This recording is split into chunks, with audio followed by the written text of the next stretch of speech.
Hey, it's Tim. I'm actually in Chicago today. We're meeting with a bunch of investors, and I think the themes I'm going to express are ones I've laid out over the last week or so.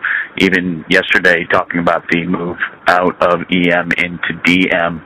That equity move has been profound, and a lot of the crossover players, I think, are the guys that have been in that trade. But let's not forget, we're in the beginning of what is a longer-term allocation process towards emerging out of developed. So this is, to me, obviously a short-term reality.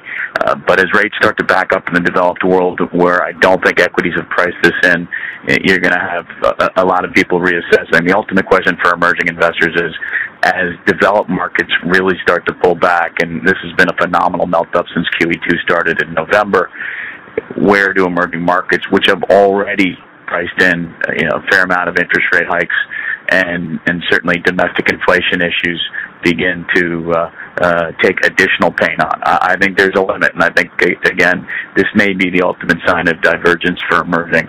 I don't think emerging's ever going to be, at least in the next couple of years, able to totally shake off a rout in developed markets. But while I don't think we're there yet, there's a lot of guys on the strategy side at some of the big banks around the street that are saying, there's a little bit more of this to go in EM. I would highlight the following. Emerging banks remain very, very interesting here, and our valuations that begin to look very interesting. Rising rates in places like Russia and Turkey and South Africa are not necessarily going to hurt the margins.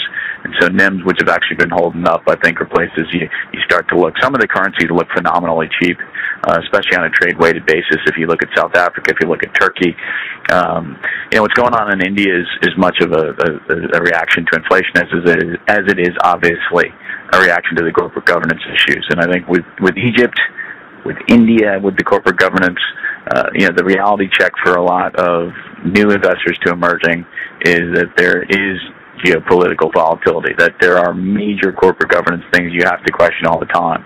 That's part of doing your work, and that's part of understanding what you're investing in, and something that I think we would echo over and over again here. So sloppy sledding today, obviously more focus on the Fed and the reality of interest rates.